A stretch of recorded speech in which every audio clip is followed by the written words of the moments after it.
All right, good morning, everyone. I am Misty, and this is Dinner on a Dime. And today I am recording the third video in our series of 50 tips to help you save money on groceries in 2026.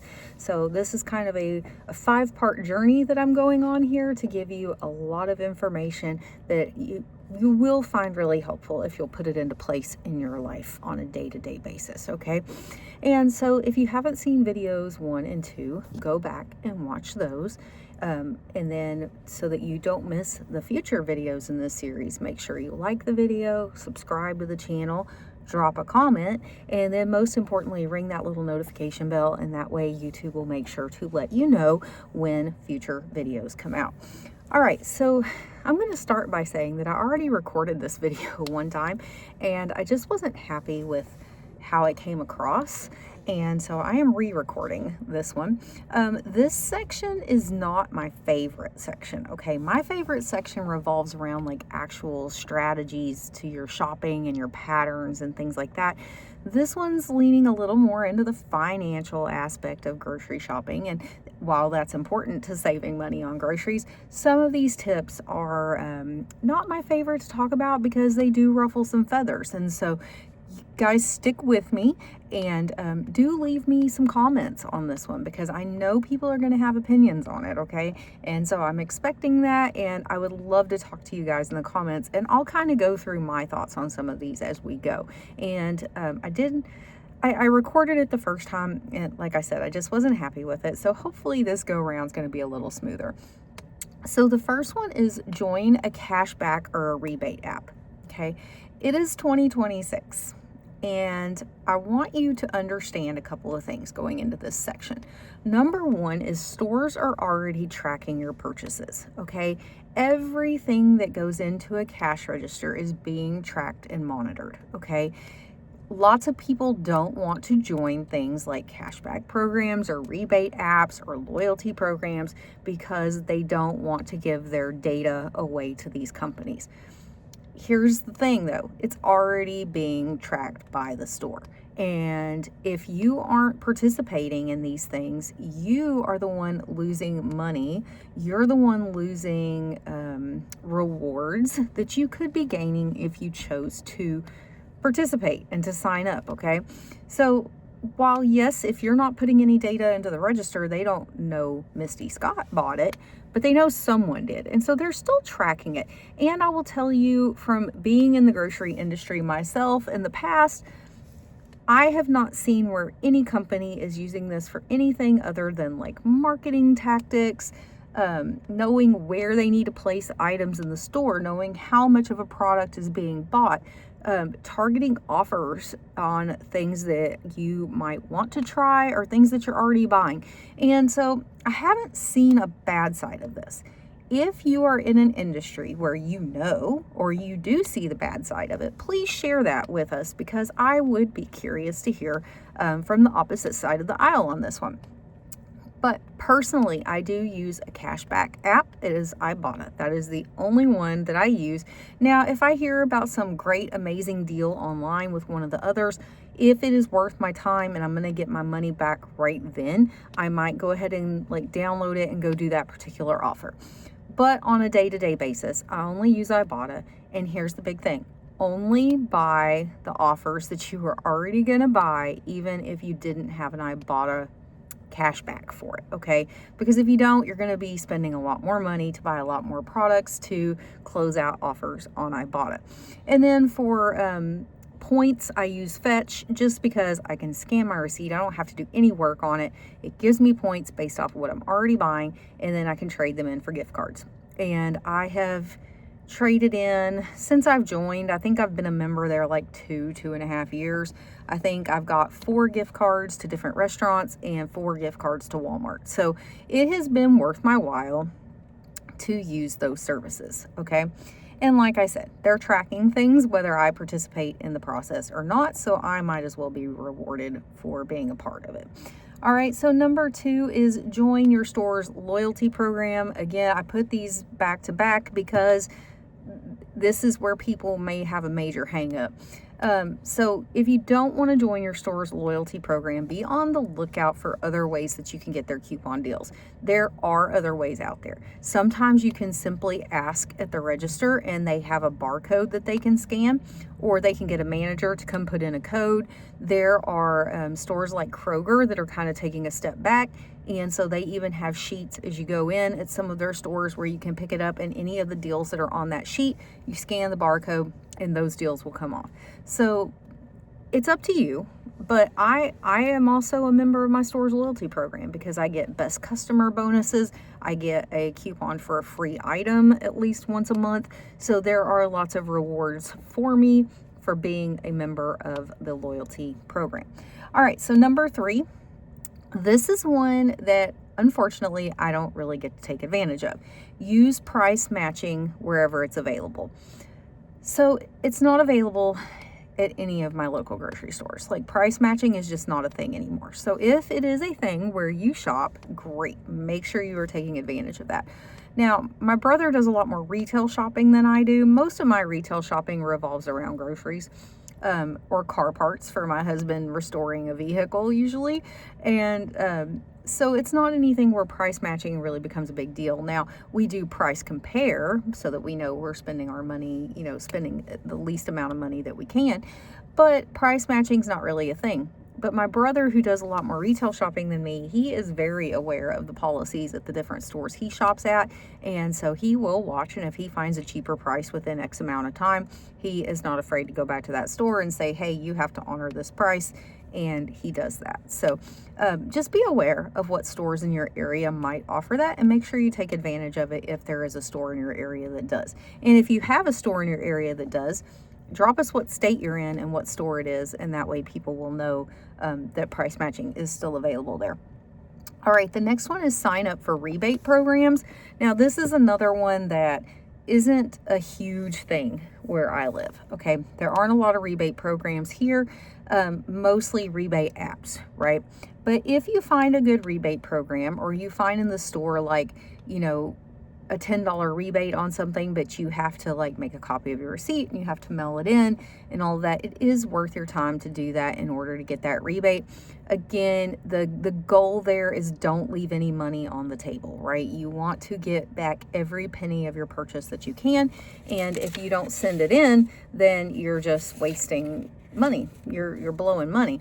The next one is, so like I said, a lot of these are kind of overlapping in this money category, is making sure that you're taking advantage of your digital coupons. So with the loyalty program, but you also have to go in, you have to clip all the digital coupons for all of the offers that you're going to buy, and then follow up on your receipt and make sure those offers actually came off at the register. I will say that's one of the biggest issues that I have at probably 2 of my local stores, to be honest, but one's worse than the other one, is things don't come off. You'll have them clipped, you can show them it's clipped on your phone, and yet it doesn't come off when you go to the register. So make sure you're checking your receipt, and make sure if something doesn't work, like a digital coupon, that you report that so that they can correct it. Just go to customer service, show them, they will fix it, they will refund your money. But here's what I say, because some people say, oh, it's not worth the time to go over there and deal with that for $2 off of one thing. It's not a big deal. It's only $2. Right. It's $2 for you. But if it's a major coupon that week, it's $2 for every customer that comes through that it doesn't ring up correctly. And so these companies can profit huge amounts of money based on a coupon that doesn't work in the system if people don't report it, because it seems like a small enough dollar amount, but yet the companies are profiting big off of overcharging. All right, the next one, this one is another one that's going to get some hate, okay? I get it. I've done a couple of videos on this topic and they do not do well, and it's okay. We're talking about things, and we're going to talk about it some more. So trying AI tools in the kitchen, okay?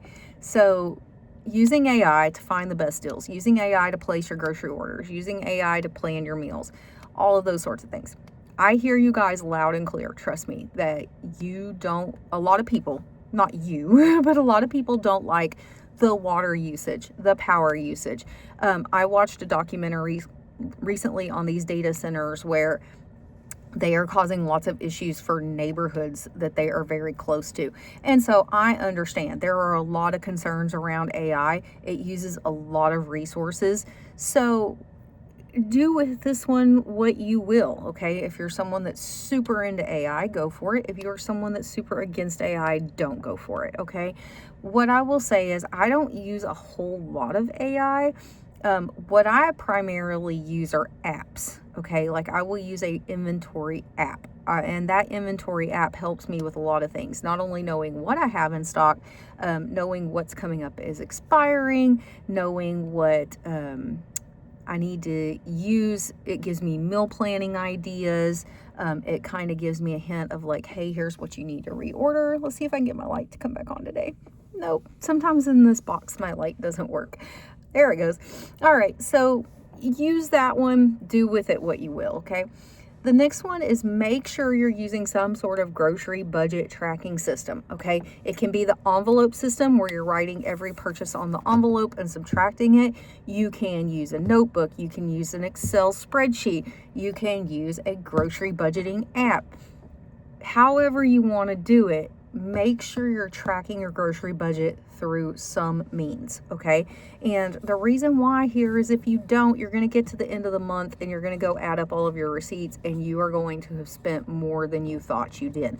A lot of small purchases make you feel good, but at the end of the month when you add it up and you've blown the budget, it's going to make you feel a lot worse, okay? So make sure you're tracking your spending. Make sure you know where you're at, how much you have left to work with, so that at the end of the month you don't face that, like sinking feeling in the pit of your stomach when you add up everything and you have overspent for the month. All right, the next one is use discount memberships. So this one is things like your Costco, your Sam's Club, your BJ's Warehouse. Use memberships to places where you can buy bulk size products cheaper than you can buy them at the regular store. I have whole videos on this where I talk about, overbuying things at the club that maybe aren't the best deal and how to check your unit price. I have don't let things spoil before you can use them, right? Shop with a friend, shop with a parent, whatever, so that you can split the cost of items and you can split items, and that way things don't go to waste in your house. So yes, a membership can be a good thing if you utilize it correctly so that you're not overspending.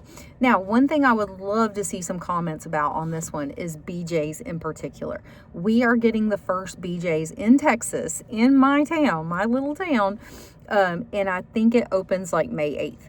And so they were actually offering like a discount membership with the schools in our area. So if you bought a membership, you got a cheaper price and the school got part of the cost of that membership as, like a fundraiser opportunity.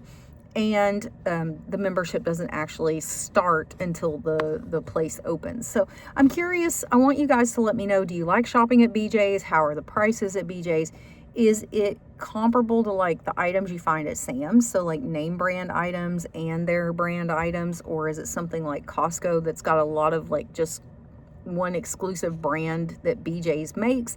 I'm just curious. I've never shopped at one. We've never had one. And so we're excited to see what that's going to be like.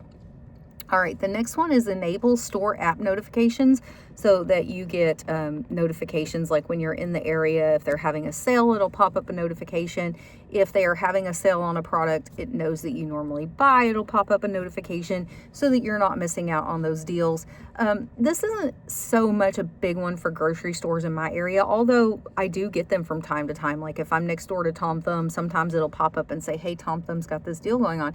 But my daughter likes to use this because she shops at places like Hot Topic, and there's one like the Lunchbox or Geek Box or something like that she likes. And so what she'll do is she'll go put items in her cart and she'll leave them there on purpose. And then she'll get that notification like, hey, you forgot, did you forget this was in your cart, or you forgot to close out your purchase? And then all of a sudden she'll get one for like, hey, if you add $5 more to your cart, you get free shipping. Or she'll get, hey, if you buy this amount of purchase, you get this % discount plus free shipping. And so she purposely does that. She'll leave stuff sitting there until they send her the deal that she's looking for in order to purchase it. And so that can be a smart way to shop. My daughter is actually really good at that. She's 17 and she knows that if she just leaves it for a hot minute, she'll usually get some sort of offer. All right, and then the last one is knowing your frequently purchased items prices, like your price point, and then having some way to trigger to you that it is time to stock up on it if that item hits that price point or lower. Okay, and so this one, a lot of people will use like a price book. Some people will use an app for that. I don't use any of that. It's just I've been shopping long enough for the items that my family eats that I understand when it's a good price and when it's not. But if you are new to this, I would recommend tracking it in some sort of fashion, or at the very least, if you think something's a good deal, go price compare it to Walmart. If it is cheaper than the Walmart regular price, then you're saving money. And so that's kind of like a safety net for me. And I do it still. If it's something that I don't buy all the time, or that I'm like, I'm not really sure if that's a great deal or not, I will just simply go to walmart.com or go to the Walmart app and I'll pull it up there. And if it is less than the everyday low price at Walmart, then I know, okay, I'm going to go ahead and grab it or stock up on it or whatever the case may be. All right, so that is it for video 3 in our series. So make sure you come back for videos 4 and 5. And again, if you haven't seen videos 1 and 2, make sure you go back and watch those as well, so that you are getting all of the information on how to save money here in 2026. All right, I will see you guys in the next one. Have a great day. Bye.